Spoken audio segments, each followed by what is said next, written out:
New Delhi, Téhéran ou encore Saint-Louis du Sénégal enquêtent sur ces villes devenues invivables avec le changement climatique. Mais d'abord, c'est toute une région qui est frappée comme jamais ces dernières semaines par de terribles intempéries. L'Asie du Sud-Est, typhons, pluies torrentielles, inondations meurtrières. La Thaïlande était sous l'eau ces derniers jours et il a tellement plu que vous allez le voir, des serpents flottent littéralement au milieu des sinistrés. Simon Ricotier. D'aussi loin qu'il l'aperçoit, cet homme fait de grands signes à un canot pneumatique qui passe par là. Avec sa famille, ils ont percé le toit de leur maison pour s'y réfugier, cernés par la crue. Dans le sud de la Thaïlande, des pluies torrentielles ont causé des inondations sans précédent et fait au moins 33 morts. Dans cette région pauvre, maman, ne lâche pas. Tiens bon, tiens bon. Les habitants prennent tous les risques, marchant pour cela sur des câbles électriques pour se mettre à l'abri. Sous leurs pieds, la menace est partout, à l'image de ce serpent géant en pleine ville. Et dès qu'un hélicoptère approche, les cris des habitants qui l'appellent à l'aide. Le courant est assez fort dans la zone d'où nous venons. Nous avons trouvé un cadavre et des habitants qui souhaitaient être évacués. Mais nous devons d'abord aller chercher des personnes malades et leur apporter de la nourriture et de l'eau. De nombreux autres événements climatiques extrêmes ont touché l'Asie du Sud-Est ces dernières semaines. Au Vietnam, plusieurs crues successives ont fait plus de 400 morts cette année. Les rescapés, eux, sont aujourd'hui désemparés. En voyant les dégâts, je ne sais même pas par où commencer. Tout est détruit. Tout ce pourquoi on a travaillé si dur. Dernier rempart contre l'océan Pacifique, les Philippines ont pris de plein fouet 3 typhons en moins de 2 mois. Des vagues de plus de 7 mètres de haut et des inondations records. Le changement climatique rend ces événements plus intenses et allonge aussi la saison de la mousson en Asie. Cette semaine encore en Indonésie, des glissements de terrain impressionnants et des pluies diluviennes sur l'île de Sumatra. Ils ont provoqué la mort de 8 personnes et fait plus de 50 blessés. On va partir maintenant en Iran avec cette déclaration choc du président iranien qui envisage sérieusement de déménager la capitale de Téhéran. Pourquoi ? Eh bien parce que le pays est confronté à une sécheresse historique. Il n'a pas plu depuis plus de 200 jours à Téhéran et la ville étouffe. C'est un sujet de Luc Lacroix avec Mortaza Beboudi et la cellule des révélateurs. Comme chaque vendredi, c'est la grande prière à Téhéran. Mais ce jour-là, c'est pour la pluie que les fidèles prient. Il y a une seule solution pour remplir les rivières et que la pluie tombe sur nous, c'est de demander pardon. La pénurie d'eau est très grave. C'est pour ça qu'aujourd'hui, je suis venue ici demander à Dieu de nous envoyer sa miséricorde. Jamais dans son histoire, la capitale iranienne n'avait enregistré une telle sécheresse. Pour nous, des habitants de Téhéran ont accepté de filmer leur quotidien, à condition de rester anonymes. Cette femme nous montre les gestes les plus simples, devenus impossibles. Putain. Pas d'eau en ouvrant le robinet. Pas d'eau non plus pour les toilettes. Régulièrement, dans plusieurs quartiers de Téhéran, l'eau est complètement coupée. On ne sait pas quoi faire. On ne peut plus faire la vaisselle. On ne peut plus rien laver. Même nos plantes vertes sont en train de mourir. Pour tenir, cet Iranien stocke de l'eau comme il peut. Regardez, ici c'est ma réserve d'eau dans la salle de bain. C'est comme ça la plupart des nuits, l'eau est coupée.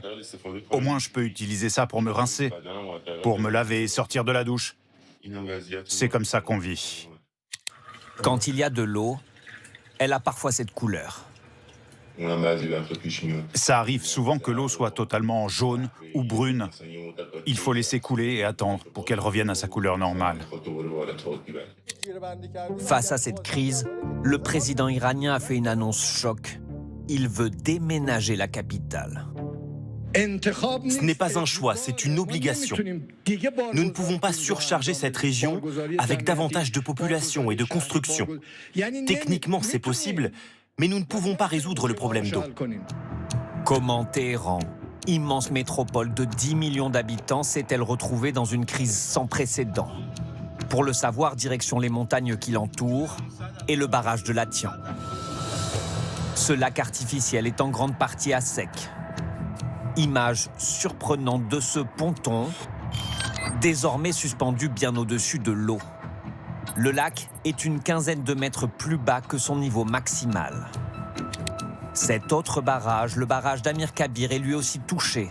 Immense étendue de pierre et de sable, là où en cette saison, il devrait y avoir de l'eau. Avant, nous venions pêcher ici pour admirer les montagnes et l'eau vive. Maintenant, en voyant ce paysage, j'ai la chair de poule. Au total, 5 barrages approvisionnent Téhéran en eau. Nous avons passé au crible des images satellites de chacun d'entre eux. Voici la superficie normale du lac de Latian à la même saison. Le voilà aujourd'hui. Pour le lac de l'Ar, c'est encore plus impressionnant. Tous sont en grave déficit hydrique, entre 32 et seulement 1% de leur capacité. Principale raison, Téhéran connaît sa pire sécheresse. 207 jours qu'il n'a pas plu. Depuis le début de l'année, il n'est tombé que 62 mm et c'est la 5e année bien en dessous de la moyenne annuelle. Selon ce rapport d'experts internationaux, une sécheresse rendue possible par le réchauffement climatique. Un tel événement a environ 50 fois plus de chances d'arriver à cause du réchauffement planétaire. Des experts et certains habitants pointent aussi la mauvaise gestion de l'eau de Téhéran. Surtout, déménager la capitale leur semble une solution illusoire. Le président de la République, il est marrant. Il pense que nous sommes comme des flamants roses, qu'on peut aller d'une ville à une autre comme ça en volant sans problème. Mais c'est pas possible. Nous travaillons ici, nos enfants étudient ici. Pour l'instant, aucune précipitation n'est prévue dans les tout prochains jours. Surtout, la neige est encore rare sur les montagnes autour de Téhéran, alors que normalement, cette neige constitue une importante réserve d'eau naturelle pour la capitale. Et de Téhéran, on part maintenant au Sénégal, dans une ville magnifique classée au patrimoine mondial de l'UNESCO. Saint-Louis est aujourd'hui la cité la plus menacée d'Afrique par la montée des eaux. L'eau qui s'infiltre partout, dans les maisons, dans les écoles, dans les mosquées. Et si rien ne change, une grande partie de la ville pourrait disparaître sous l'océan d'ici la fin du siècle. Fabien Fougère, Saloum Sané. C'est une ville rongée par les flots, cernée par l'océan et par le fleuve Sénégal. Saint-Louis, l'ancienne capitale du pays, est la cité d'Afrique la plus menacée par la montée des eaux. Les premières vagues ont détruit en 2019 des centaines de logements, des mosquées et des écoles. C'était le début d'un désastre. L'île de Saint-Louis est le centre historique de la ville. L'architecture de ces majestueuses bâtisses au style colonial est classée au patrimoine mondial de l'UNESCO. Mais elle tombe en ruine. Là, si vous regardez, c'est gagné par l'humidité et par la salinité. Ce géographe déplore une accélération des dégâts dus au changement climatique. La ville, qui repose sur un sol sableux, s'enfonce de 6 mm par an. Les eaux souterraines s'infiltrent dans tous les murs et érodent chaque bâtiment. Ça, c'est un exemple le plus flagrant de la destruction d'infrastructures. Des projections estiment que d'ici 2100, quelques 70% de la superficie de la ville de Saint-Louis seront engloutis par les eaux. Et les eaux ont déjà commencé à engloutir la langue de Barbarie, cette bande de sable coincée entre l'océan et le fleuve. Ici, c'était ma maison. Ablaye Gueye est né dans ce quartier de pêcheurs et vivait ici avec sa famille, quand un soir, l'eau a emporté sa maison. C'était une énorme vague qui a détruit toutes les maisons sur la côte. La mer a tout emporté, tout. La cuisine qui était là, où on stockait toute notre nourriture. Ça, c'était une chambre, regardez. Elle a tout détruit. Alors, par mesure de précaution, l'État du Sénégal a décidé d'abattre tous les bâtiments sur une bande de 20 mètres entre la plage et cette rue à droite de l'image. Plus de 10 000 habitants doivent faire leurs valises pour déménager à Djougop. Cette ville nouvelle, financée par la Banque mondiale, disposera bientôt de 600 logements, tout en béton, construits à plus de 10 km de la mer. Il n'y a pas d'industrie lourde à Saint-Louis. Les habitants utilisent très peu d'énergie fossile. Ces réfugiés n'ont pas contribué au changement climatique, mais en sont les victimes directes. Alors le maire de la ville lance un appel aux pays qui polluent le plus.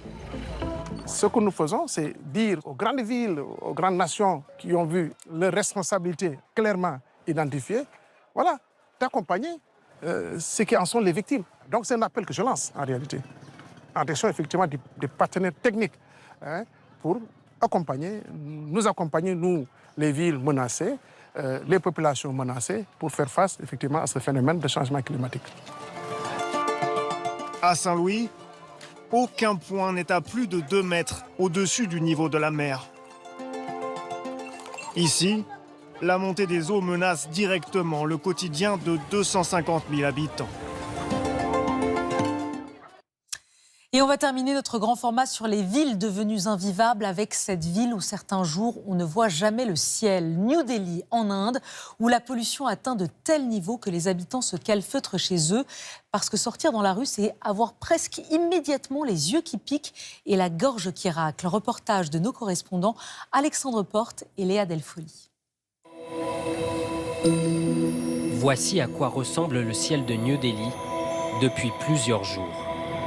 Un brouillard de pollution a recouvert la ville. La capitale indienne suffoque. Avec ce trafic très dense, l'air ici est chargé d'une odeur de fumée. Il pique les yeux, irrite la gorge et pourtant c'est cet air que respirent au quotidien les 35 millions d'habitants de New Delhi. Une pollution toxique, devenue une habitude pour la population. La plupart ne portent pas de masque, comme Mohamed Amir, qui l'affronte chaque jour dans son tuk-tuk. Je travaille dehors, même avec la pollution, je n'ai pas le choix. Quand je conduis, ça me brûle. C'est comme si on me jetait du piment dans les yeux. À cause de l'industrie et des brûlis agricoles dans les champs autour de New Delhi, dans les rues de la capitale, le niveau de pollution ne cesse d'atteindre des records. Cet appareil sert à mesurer le taux de particules fines dans l'air, des particules cancérigènes. Et aujourd'hui, il dépasse les 300 microgrammes par mètre cube. C'est tout simplement 20 fois au-dessus du seuil maximum recommandé par l'OMS. Des chiffres qui ne surprennent pas grand monde dans ce marché de la ville. C'est vraiment haut, ça ne devrait pas être à ce niveau-là. Mais qu'est-ce qu'on peut faire? Il n'y a pas de solution. La plupart des gens ne s'y intéressent même pas. Pour échapper à cet air, ceux qui le peuvent restent enfermés chez eux. Cette avocate travaille depuis son appartement dès que possible. Mais même à l'intérieur, elle doit utiliser ce purificateur d'air qui lui a coûté 200 €. Je l'allume 20 à 30 minutes. Ça permet de faire baisser le taux de pollution dans ma maison. Parce qu'on ne peut pas l'empêcher de rentrer. Moi, j'ai les moyens d'en acheter un, mais par exemple, la classe moyenne ne le peut pas. Cet air, chargé en particules fines, rend chaque respiration dangereuse pour la santé. Et particulièrement pour celles des plus fragiles. Bonjour. Bonjour. Je vais bien et vous? C'est votre fils Avik? Oui, il a 2 ans et demi et il souffre à cause de la pollution. C'est le diagnostic posé par son médecin. Alors Neha Jain tente de dégager les bronches de son fils avec un nébuliseur, un inhalateur avec lequel elle lui administre de nombreux anti-inflammatoires. Je me sens mal de lui donner le nébuliseur si souvent. Quand j'étais enfant, je n'en ai jamais utilisé. Je ne savais même pas ce que c'était il y a 7 ou 8 ans. On estime que la pollution est aujourd'hui responsable d'un décès sur 7 à New Delhi. Un chiffre qui, selon plusieurs études, devrait continuer d'augmenter dans les prochaines années.